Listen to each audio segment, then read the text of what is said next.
नमस्ते साथियों, स्वागत है आप सभी का इस गणतंत्र दिवस की। आप सभी को ढेर सारी शुभकामनाएं। और हम बात करेंगे इस गणतंत्र दिवस के उपलक्ष्य में गणतंत्र दिवस के बारे में। तो क्यों मनाया जाता है गणतंत्र दिवस, इसके बारे में हम बताएंगे आप सभी को। तो साथियों, 15 अगस्त 1947 में हमारा भारत देश आजाद हुआ था। आप सभी जानते हैं कि 15 अगस्त 1947 में हमारे भारत देश आजाद हुआ था। किस चीज का गुलाम था?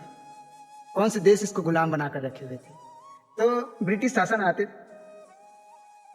है जिसने हमारे भारत देश को गुलाम बना के रखा था।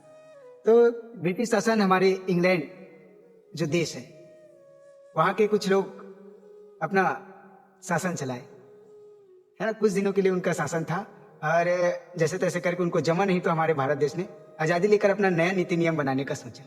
तो 15 अगस्त 1947 में हमारा भारत देश आज़ाद हुआ।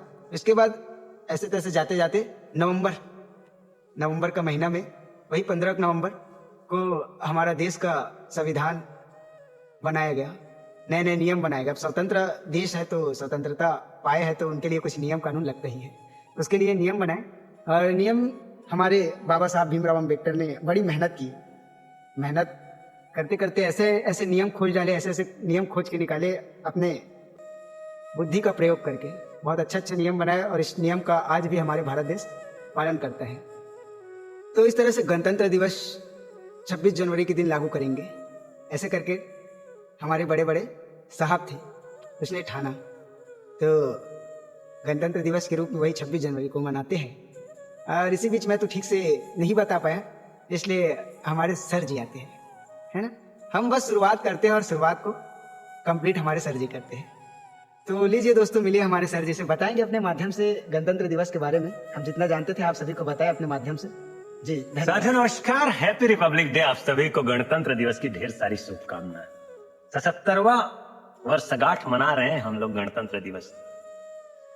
हमें बुलाया गया था किसी जगह पे कि आइए आप हमारे इस जगह पे ध्वजारोहण कीजिए और कुछ बच्चों को, लोगों को प्रेरणा दीजिए। हमने कहा कि माफ कीजिए सर, हमसे नहीं हो पाएगा। कारण सिर्फ इतना था कि हम वो व्यक्ति हैं जो सत्य को जानते हैं और सत्य बड़ा खतरनाक है, भयावह है, डरा देने वाला है। जी हाँ, ये जो संविधान गठित हुआ जिसका हम 77वां वर्षगांठ मना रहे हैं, वो है क्या? इसको समझने निकलोगे तो आपको बात समझ में आएगा। बात इतना समझ में आएगा कि 1947 में तो हमारा भारत देश आजाद हो ही चुका था। आजादी अपने आप में अच्छी चीज है। जैसा कि आप जानते हैं, सबके फायदे हैं तो सबके नुकसान है, एडवांटेज है तो डिसएडवांटेज है। तो आजादी अपने आप में एक खुली तलवार है और वो भी दोधारी। अगर आप उसको लगाम में नहीं रखेंगे, आप उसका संतुलन नहीं जानेंगे तो आप खुद जख्मी हो जाएंगे। तो आजादी नुकसानदायक हो सकती है, इसलिए जानने वालों ने दिमाग लगाया। नेहरू जी तो बन ही चुके थे प्रधानमंत्री हमारे देश के, और बहुत से लोगों का हाथ था उनके पीछे। गांधी जी तो थे ही थे। तो इस तरह से हमारा भारत देश आजाद हो गया। और आजाद देश में आजाद लोगों को कैसे रहना है, कैसे गुजर बसर करना है, इसके लिए कुछ नियम कानून लगाम चाहिए। उसे संविधान कहते हैं। तो उस संविधान की रचना की है हमारे बाबा साहब भीमराव अम्बेडकर जी। उन्होंने बड़ी मेहनत की, उन्होंने लगन से पढ़ा, समझा, चीजों को जाना। जानने वालों ने बाबा साहब भीमराव अम्बेडकर के लिए बहुत बड़ी बड़ी बातें कही हैं कि उनके जैसा बुद्धिमान नहीं मिला। जानने वालों ने कहा है, मैं कुछ जानने वालों को जानता हूं, उन्होंने कहा है कि बड़े बुद्धिमत्ता वाले व्यक्ति थे। हमने कहा अच्छी बात है, हम भी प्रणाम करते हैं इस गणतंत्र दिवस में। अच्छा किया उन्होंने संविधान लिखा। तो मैं ये बता रहा था कि मुझे किसी संस्था ने निमंत्रण दिया था कि आइए हमारे यहाँ फ्लैग होस्टिंग में शामिल होइए, ध्वजारोहण में शामिल होइए। हमने कहा ठीक है करके बात चलता कर दिया। हम गए नहीं। हम क्यों नहीं जाते यही बताना चाहते हैं। तो हमारा एक YouTube चैनल है जिसमें हम लोगों से कहते हैं कि आइए जाने, आइए कुछ वो बातें जाने जो नहीं जानते। तो वो बात जानने के लिए हमने एक माध्यम चुना, धर्म ग्रंथ। सनातन धर्म से हैं हम, हिंदू धर्म है हमारा, और हम धर्म ग्रंथ पढ़ते समझते रहते हैं, सुनते समझते रहते हैं।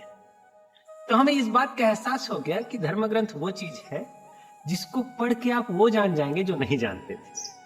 ये बड़ी अनोखी बात लगी।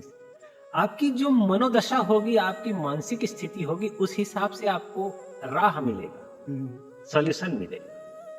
तो आप धर्म ग्रंथ से जुड़िए। इसलिए हम कहते हैं कि ओ बेखबर जिंदगी, आओ जागे। हम धर्म संगत बातें करते हैं, धर्म जगत की बातें करते हैं, तो उसमें कुछ चर्चा करेंगे। तो देख रहे हो बीच में कौन आया? डकार। कलाकार को डकार आता है, सुना होगा आपने। बात चल रहा है, कला का प्रसारण हो रहा है, उसी बीच डकार आ गया, तो इसको क्या कहेंगे? अवरुद्धता, ऑब्स्ट्रक्शन, रुकावट। रुकावट के लिए खेद है।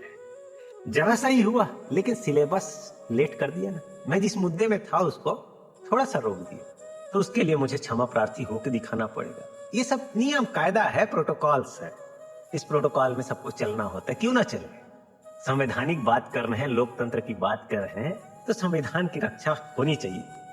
बतौर नागरिक हमारी जवाबदारी बनती है कि डकार आए या फाट निकले, जी हाँ, गैस निकलता है तो आदमी क्षमा प्रार्थी होता है। तो हमसे कोई भूल चूक हो जाए, छींक आ जाए, खांसी आ जाए, तो भी हमको सॉरी बोलना चाहिए।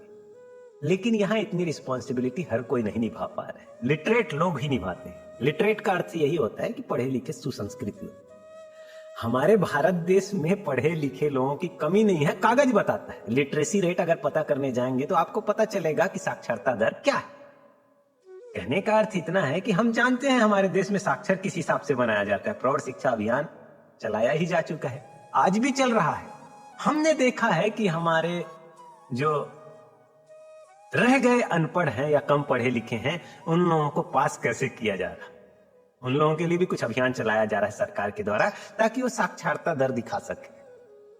साक्षर होने का असल पर्याय तभी सिद्ध होगा जब इंसान अपनी जवाबदारी पूरी तरह से निभाए, संवैधानिक तरीके से चीजों को निर्वहन करे। अगर हमें बीच में डकार आ गया तो हम डकार के लिए रुके, भले ही हमारा सिलेबस लेट हो जाए। हम धर्म संगत बातों को करते हैं और इंसानियत से बड़ा कोई धर्म नहीं है, और इंसान की सुरक्षा सेवा के लिए ही संविधान बनाया गया है। और उस लिए हम आए हैं भारत माता का ध्वजा लेके, तिरंगा। तो इसको बड़े सर सम्मान से हम रखेंगे, स्थापित करेंगे। आप वहां पे इसको लगा दीजिए, हमारे दर्शकों को दिखे ना दिखे, लेकिन आप वहां पे, मैं ऐसा कहता हूं कि इस तरह से लगा दिया जाए। ये लहरा रहा है हमारा झंडा, यूं लहराने दिया जाए उसे। ये भी एक रुकावट है। तो हर रुकावट के लिए खेद है हमारे व्यूवर्स। जी हाँ, हमारे व्यूवर्स भी हमारी तरफ से खेद प्रकट करेंगे। रहा सवाल हमारे तरफ से खेद प्रकट करने का, तो हमने कर ही दिया।